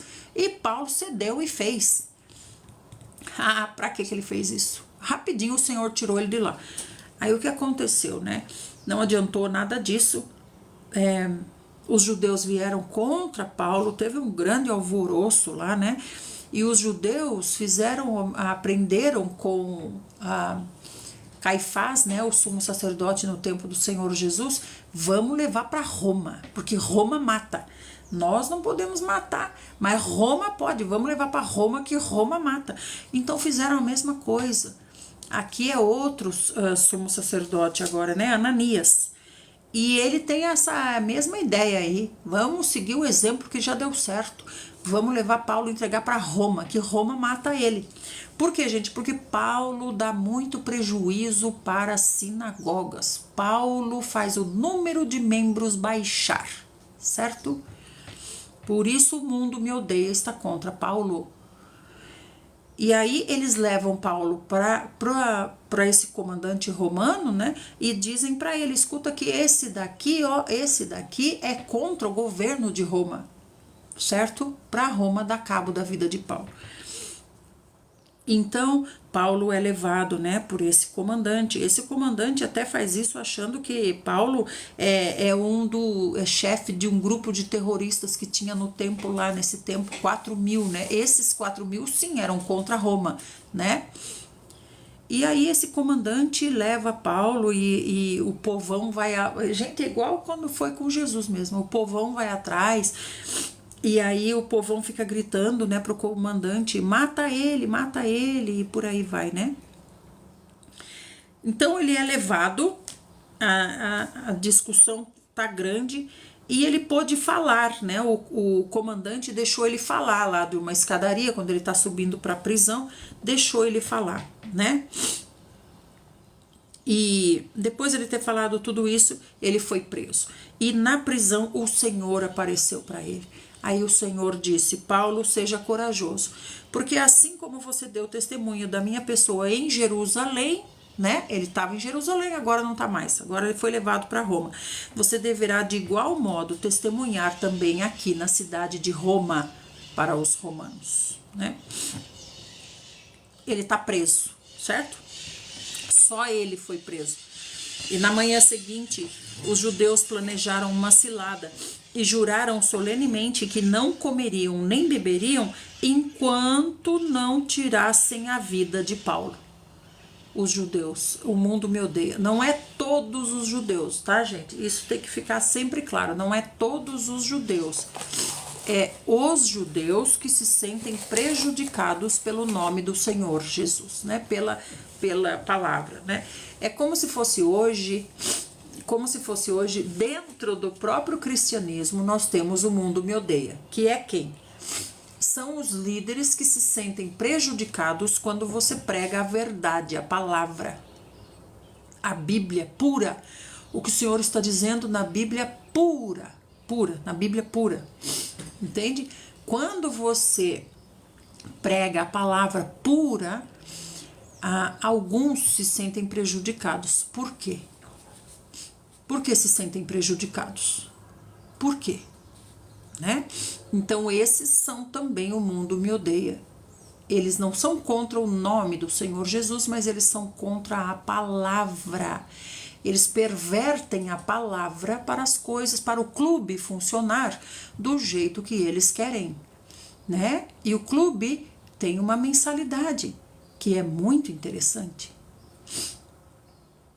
Então aqui, né, o clube da época, que eram as sinagogas, os líderes, né, J. Naldo, os líderes, né? Os líderes, eles são os prejudicados, né? Com a baixa nos membros. Não é verdade? Sim, irmão Denis. Deixam a palavra de acordo com o seu interesse, né? Então vai você lá pregar a verdade para você ver. Vai você lá pregar a verdade para você ver o que vai acontecer.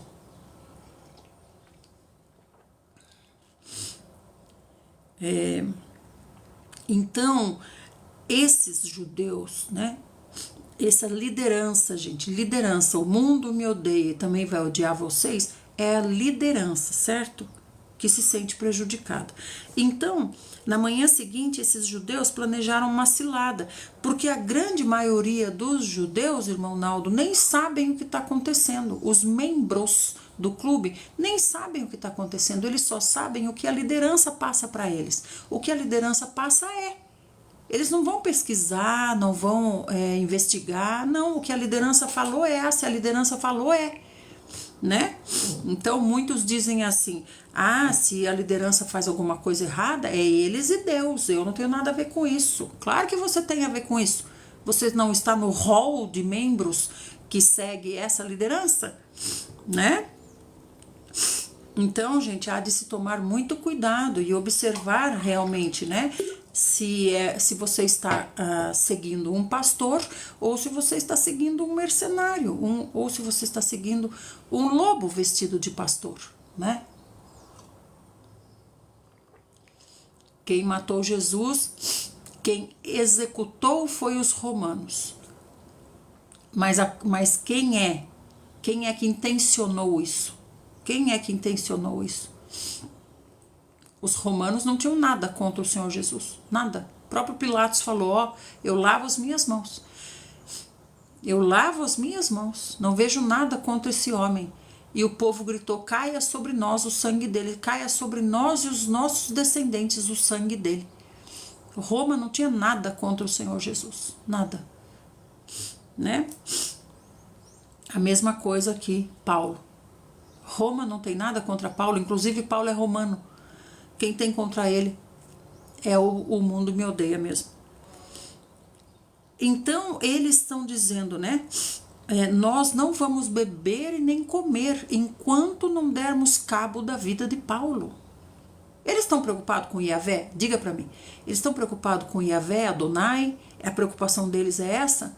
Não, gente. A preocupação deles é com o prejuízo, certo?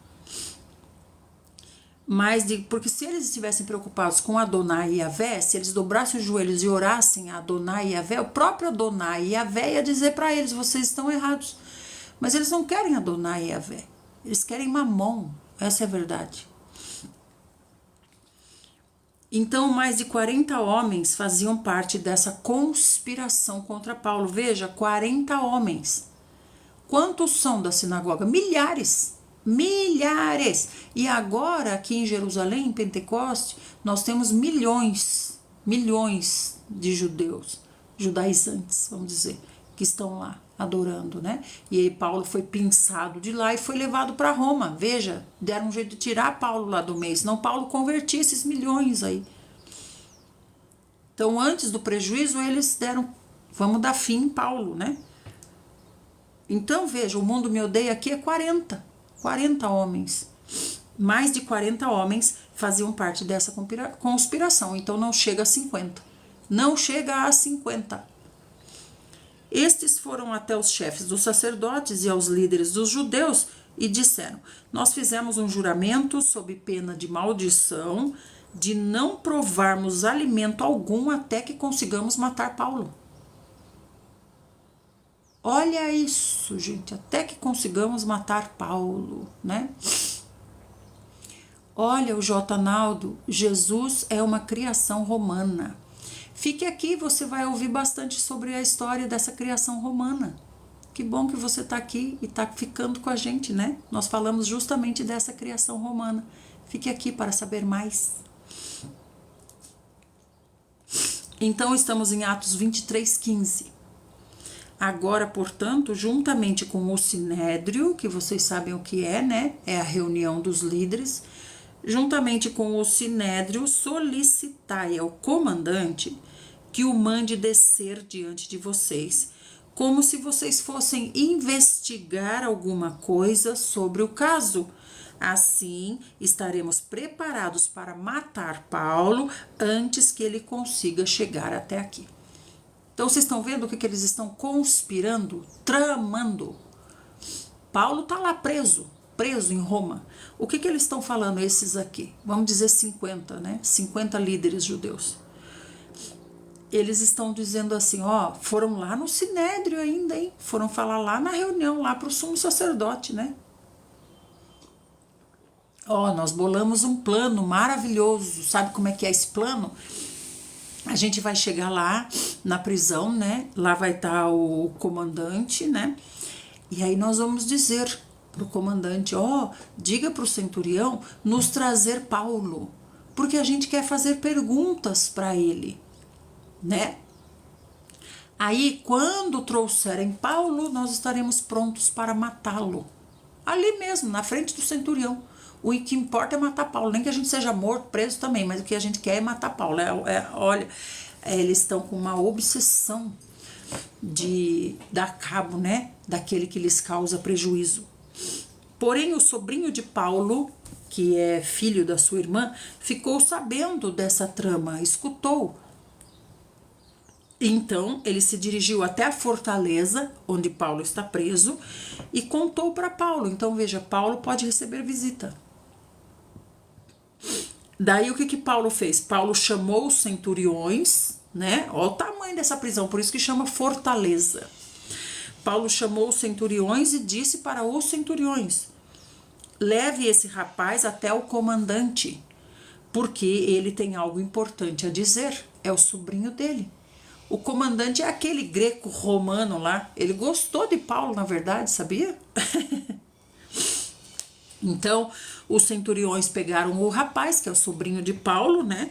E levaram ele até o comandante. E lá no comandante, o sobrinho de Paulo falou: ó, o prisioneiro Paulo me chamou e pediu que eu trouxesse à presença do Senhor esse moço. Esse moço tem uma coisa importante a dizer. Então, Paulo está preso, mas pode receber visita, né? Então, o comandante pegou o jovem pela mão, levou o jovem para o lado, à parte, e perguntou: o que você tem para me dizer? Esse aqui é o comandante que prendeu Paulo. Esse comandante aqui, eu tô para te dizer uma coisa, viu? Ele deve ter se tornado amigo de Paulo, porque ele admirou Paulo, a inteligência de Paulo, né? A diplomacia de Paulo, toda a sabedoria de Paulo, todos os diplomas que Paulo tem. E Paulo é romano de nascimento, né? Romano de nascimento. Então ele pegou o sobrinho de Paulo e levou para um canto. Olha como ele é esperto. E daí o sobrinho de Paulo falou assim: é que os judeus estão combinando de solicitar ao Senhor que amanhã o Senhor ordene que Paulo desça até o sinédrio, a reunião que eles vão fazer. E eles vão fingir que eles querem investigar com maior precisão o caso de Paulo, né? Tá travando, Gracinha? Tá travando para todo mundo, gente? Alguém mais está travando?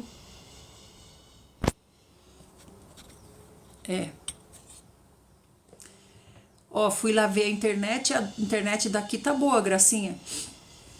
Tem que ver se não é aí, tá? Então, olha só, vocês entenderam qual é essa trama diabólica dos judeus? Trama diabólica dos judeus, gente. Algo maligno. Algo maligno. Nós vamos fazer assim, nós vamos pedir para o centurião, nós vamos falar que nós estamos fazendo uma reunião do sinédrio, a gente quer trazer Paulo para investigar melhor as coisas. Investigar o quê? E aí, quando trouxerem Paulo, nós aqui vamos matar Paulo. Na presença mesmo do centurião que trouxer ele, que vier fazendo a escolta dele. Aí o Senhor fez o sobrinho de Paulo escutar, foi lá, contou para Paulo. Paulo tá mandando ele contar pro comandante, né? E o comandante levou ele à parte. E aí o sobrinho tá falando: não se deixe persuadir por esses homens. porquanto há mais de 40 deles à espreita contra Paulo, né? Contra Paulo. Eles juraram sob pena de maldição não comer e nem beber até que tirem a vida de Paulo, pois estão prontos apenas aguardando a tua palavra de consentimento. Então, comandante, se o Senhor consentir que Paulo seja levado sob escolta, né, ao Sinédrio, para eles fazerem essas perguntas que eles estão dizendo para Paulo, né, essa audiência que eles querem fazer, saiba que eles vão matar Paulo. Estamos em Atos 23, 22.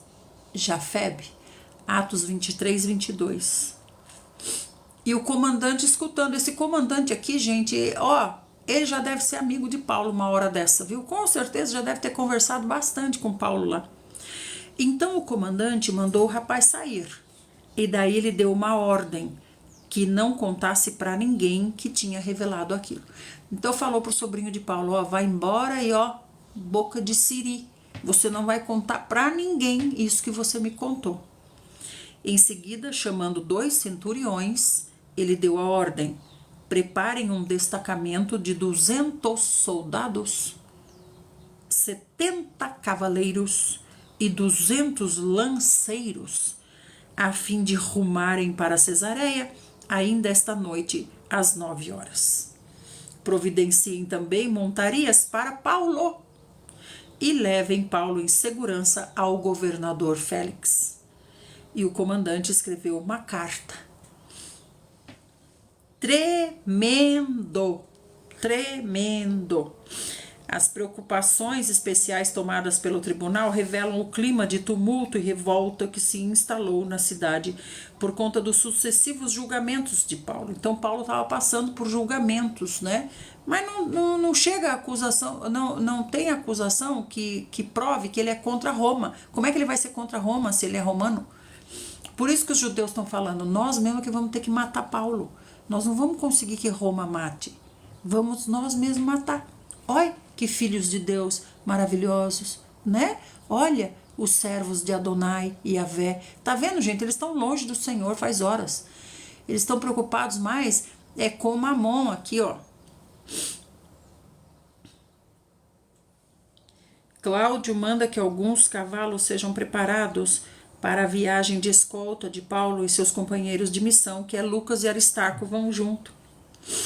Félix foi o primeiro escravo liberto a chegar a ser governador de uma província romana. Olha, mandar um acusado para um tribunal superior exigia uma carta de esclarecimento, conhecida em latim como elogium.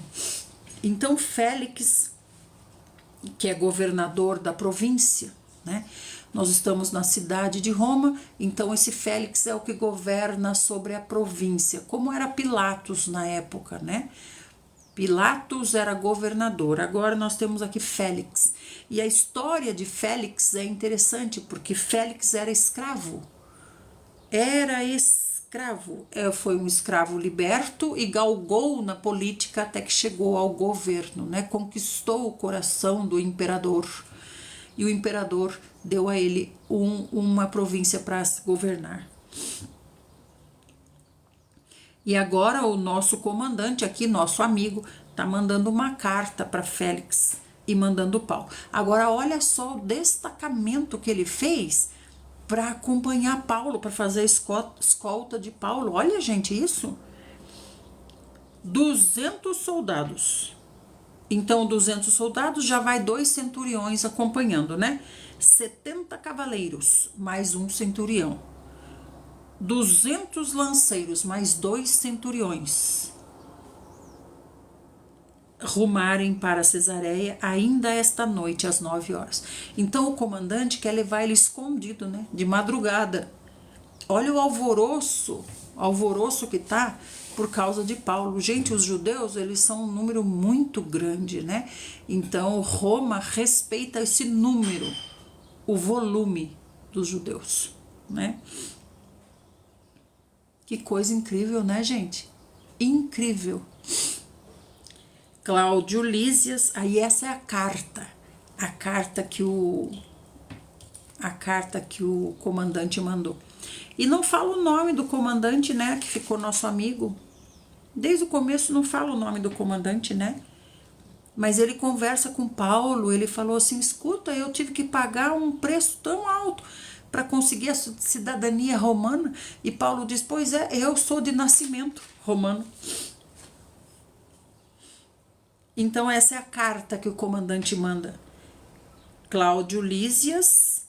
Ah, ele é Cláudio Lísias. Ah, ele que é Cláudio. É que o imperador também é Cláudio. Isso tá confundindo meu coquinho aqui. Ele é Cláudio Lísias. Ai, que bonitinho, gente. É nosso amigo, comandante romano, Cláudio Lísias. Ele tá mandando a carta ao excelentíssimo governador Félix. Saudações, governador. Este homem que eu tô mandando aí, ele foi preso pelos judeus e estava a ponto de ser morto pelos judeus quando eu intervi a seu favor com a tropa e o livrei, assim que soube que ele era um cidadão romano. Ah, aqui você tá mentindo, né, Cláudio? Deixa eu ver aqui. Porque, na verdade, você pegou Paulo achando que ele era o cabeça dos 4.000 terroristas que estavam causando terror aí em Roma, né? Aí ele pegou, levou, enganado. Aí quando ele foi lá conversar com Paulo, é que Paulo disse, você vai me flagelar? Eu sou romano. Na verdade, o comandante já tinha mandado flagelar ele lá. Vai lá açoitar ele de novo, de novo me açoitar? De jeito, maneira. Escuta aqui, eu vou recorrer ao meu poder aqui, eu sou romano. Agora aqui o Claudinho já tá contando do jeitinho dele, né? Porque ele não pode dizer que ele foi enganado, né? Eu achei que ele era o líder dos 4.000 terroristas, mas na verdade não é, mas tudo bem. Então ele tá dizendo assim, esse homem aí, mas eu soube que ele era cidadão romano, né? Ó. Entretanto, desejando apurar o exato motivo da acusação, eu levei esse homem ao Sinédrio dos judeus. O Sinédrio é a reunião dos líderes judeus. Entendi que ele era acusado de questões concernentes às leis dos judeus. Nada coisa nossa romana, é coisa dos judeus. Mas que nada ele tinha feito que justificasse pena de morte ou até mesmo ficar preso. Não tem por que manter Paulo preso, não há acusação contra ele que o mantenha preso em Roma, né? Os romanos não tem nada contra ele. Mas por que o comandante mantém Paulo preso? Para ele não ser morto. Porque se falar para ele, Paulo, você está livre, pode sair, ele não dá um passo fora da prisão, matam ele. Olha que coisa terrível, gente.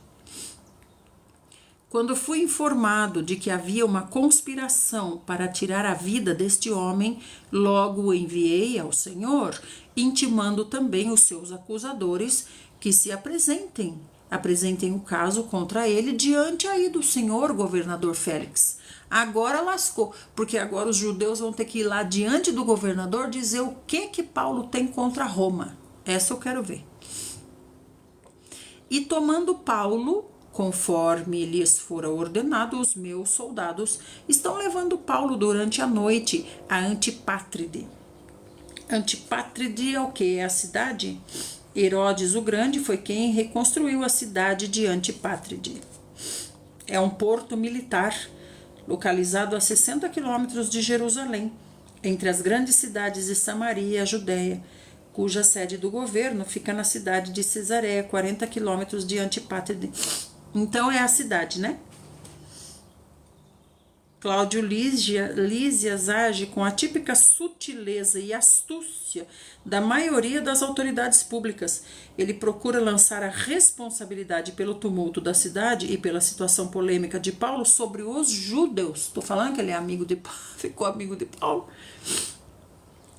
Ele está lançando assim, ó, o tumulto todo, quem está causando é os judeus. Não é Paulo, não. É os judeus. Para fazer uma boa imagem perante o governador, ele modifica ligeiramente os fatos a seu favor. Viu só como meu coquinho está entendendo a história? Ele modificou mesmo, ele mentiu ali. Aí a King James aqui também está sendo sutil, né? A King James falando, ele mudou ligeiramente os fatos, usando da astúcia das autoridades políticas, né? Ó, como a cobra, astuto como a cobra, e reflexo rápido como a pomba. Isso que a gente tem que observar. Afinal, o comandante Cláudio não ficou sabendo sobre a cidadania romana de Paulo, a não ser quando já estava pronto para interrogá-lo através de tortura e açoite. Então, nós estamos dentro da história mesmo, nós estamos entendendo certinho. Então, agora ele está indo lá, né? Todavia, assim que amanheceu, deixaram a cavalaria prosseguir com ele e voltaram para a fortaleza. Quando a cavalaria chegou a Cesareia, entregou a carta ao governador e apresentou Paulo. Então, ó, aquele destacamento grande abandonou o cortejo aqui, né? Só chegou a cavalaria, ainda bem, né? Porque por isso que foi de madrugada, senão ia ter tocaia, né? Para matar Paulo. O governador leu a carta e questionou de que província ele era. De qual é a sua província, Paulo? Você é romano de onde? Então, ao saber que Paulo era da Cilícia, deu uma ordem: vou ouvir você quando seus acusadores chegarem também. E mandou que fosse mantido sob custódia no palácio de Herodes. Então, agora ele está sob custódia no palácio de Herodes. É na prisão do palácio ou não? Herodes o Grande havia também construído um palácio que lhe servia de residência enquanto estava visitando ali essa província, né?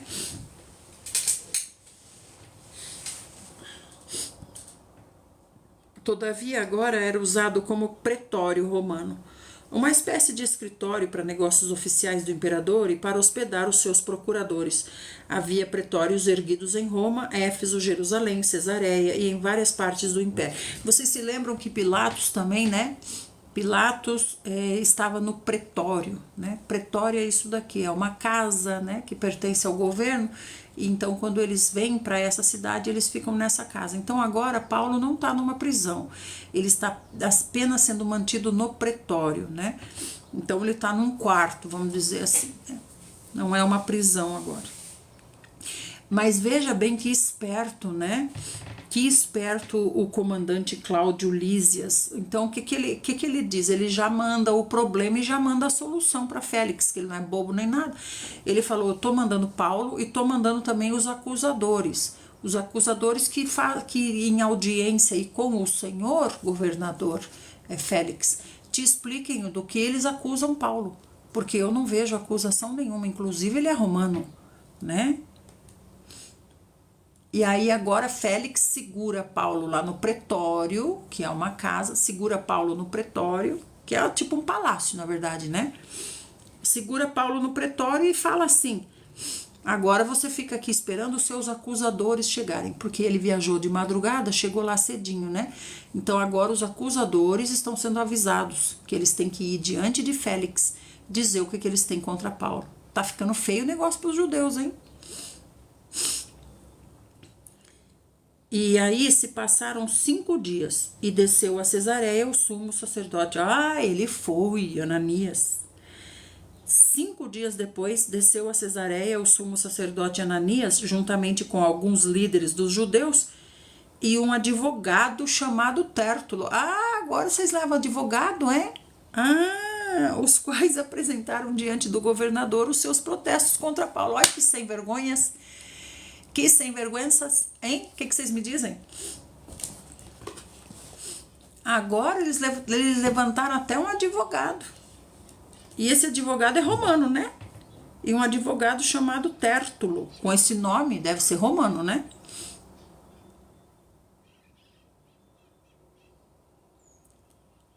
Gente, que coisa! Eu tô passada também, Sheilinha. Tô passada com o mundo me odeia. O mundo me odeia, é terrível. 5 dias eles demoraram. Provavelmente porque Félix deve ter dado para eles o prazo, né, de 5 dias. Hoje é segunda-feira, sexta-feira vocês estejam aqui. sexta-feira vocês estejam aqui, conforme a minha agenda, né? Félix marcou conforme a agenda dele, né?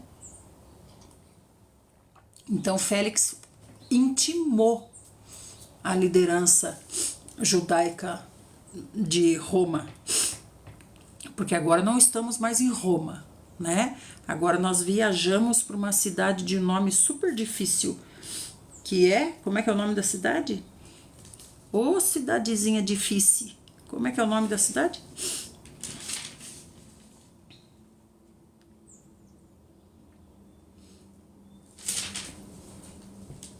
Como é que é o nome da cidade, gente? Terrível o nome da cidade.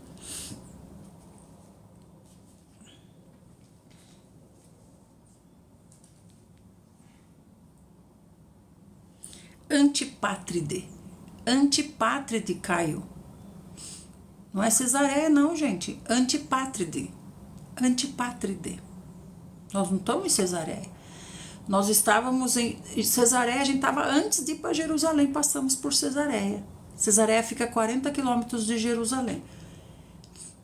Então, antes a gente passou com Paulo, nós somos a comitiva de Paulo, nós passamos por Cesareia, chegamos a Jerusalém, aconteceu toda essa fusarca aí, tremenda. Aí, para onde a gente foi?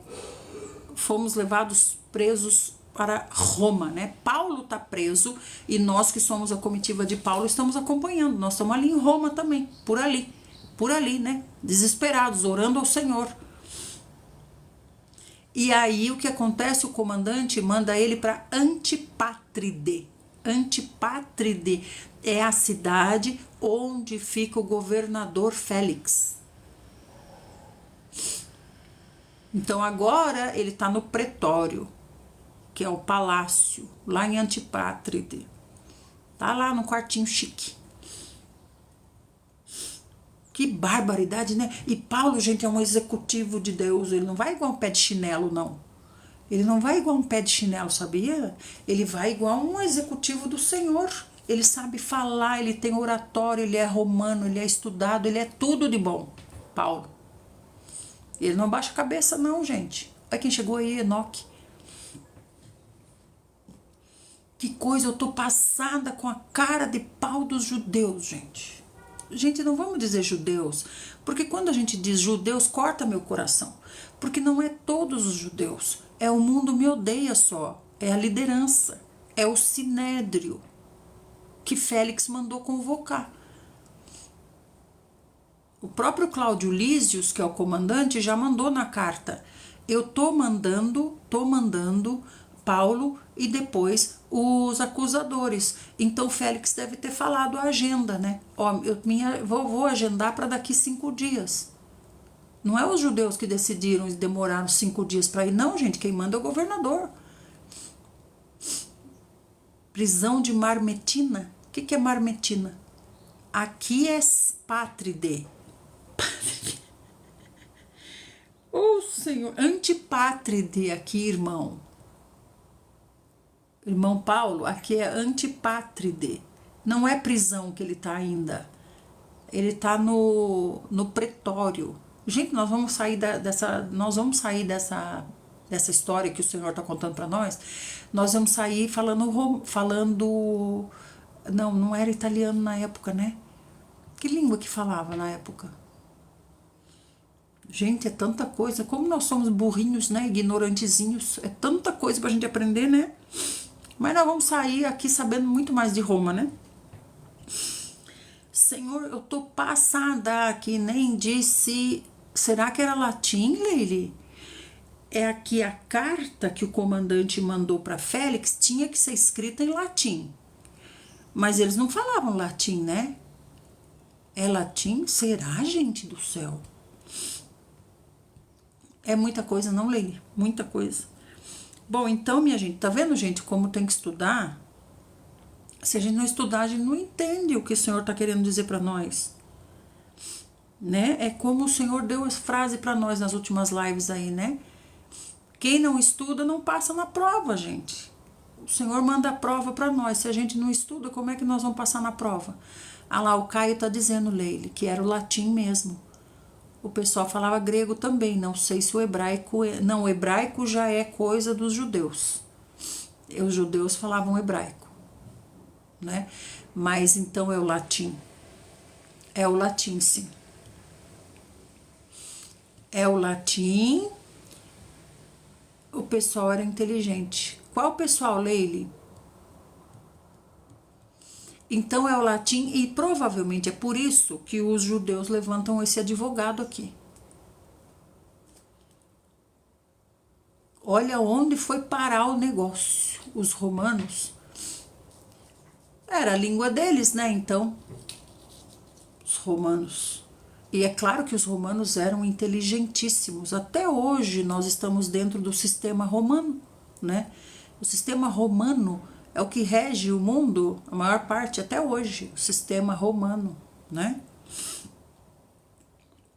Gente, que coisa incrível.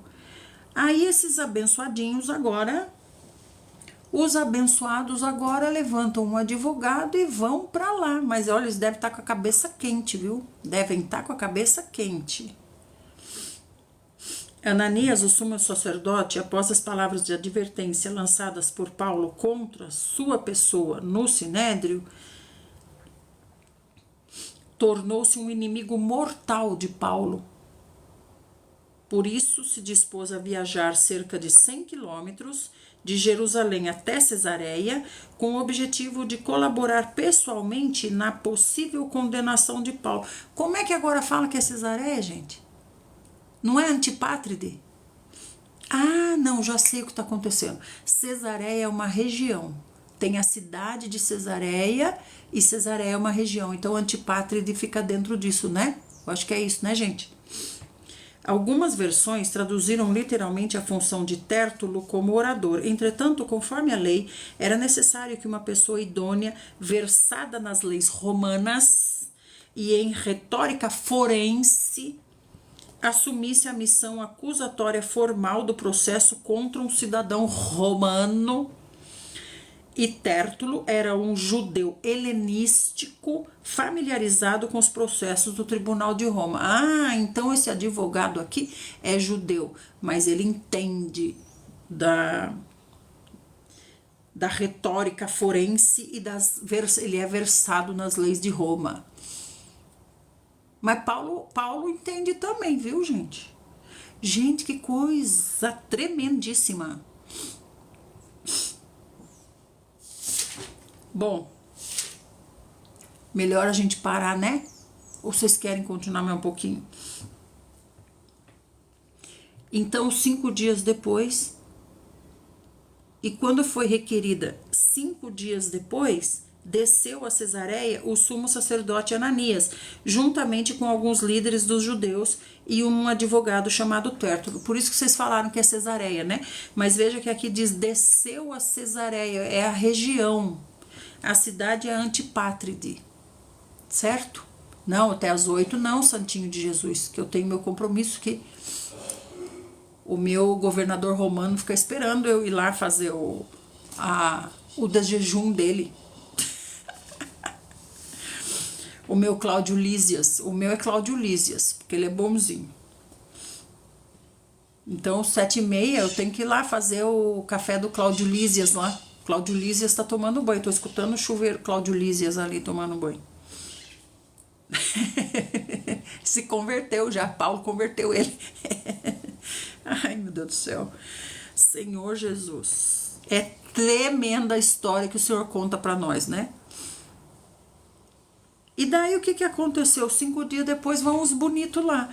Aí os bonitos chegam lá, ó, diante do governador, com seus protestos contra Paulo, tudo escrito lá.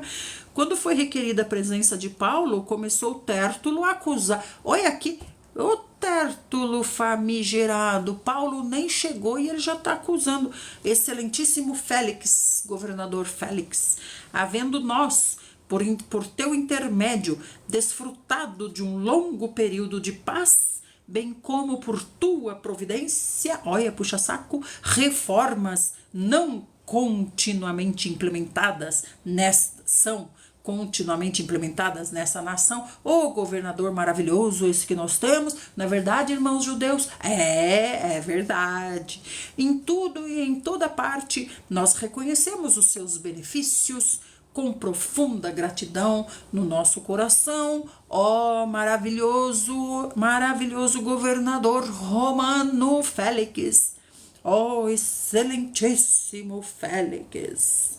Nos altos escalões do poder, desde a antiguidade, lisonja, bajulação, subserviência são atitudes desonestas empregadas por alguns para conquistar favor e benevolência, né?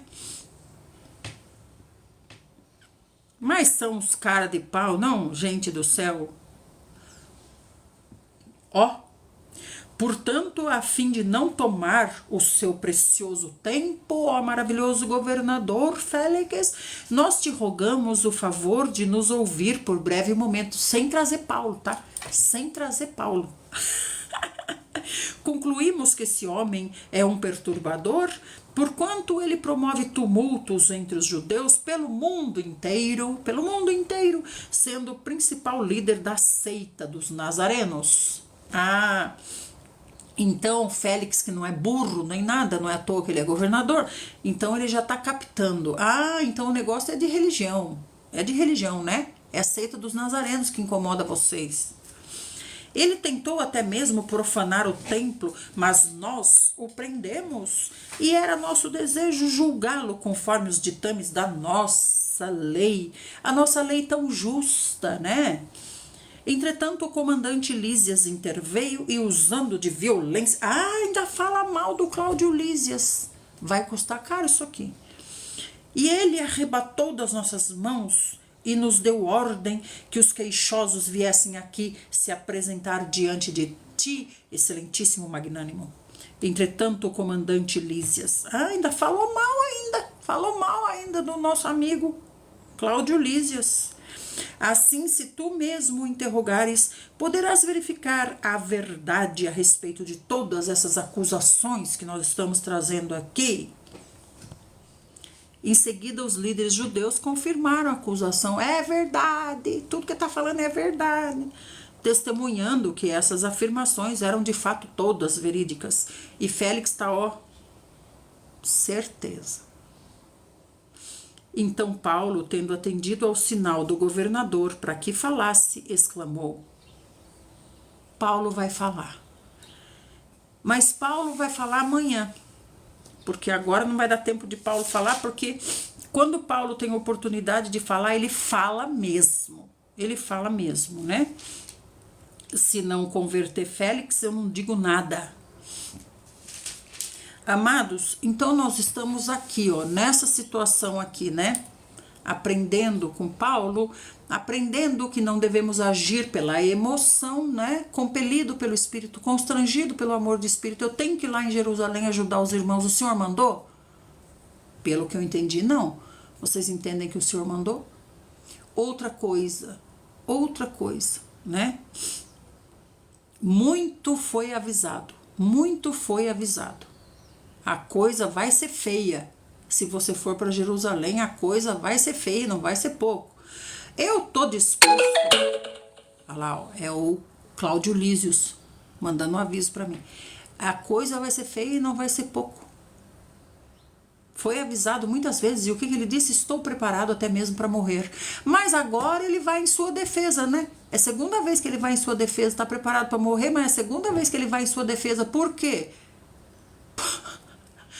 Por quê, gente? Porque ele tem que recorrer aos recursos humanos para sua defesa, né? Porque o Senhor também está só observando. Isso é o que eu sinto no meu coração, tá, amados? Não sei se vocês sentem diferente, mas eu vejo aqui que tanto o governador Félix está observando, quanto o Senhor também está observando, né?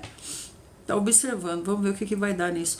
Então Paulo virá em sua defesa. Nós sabemos que Paulo nunca mais será solto, Paulo nunca mais viajará, nunca mais vai ter comitiva, nunca mais vai ter missão, nunca mais.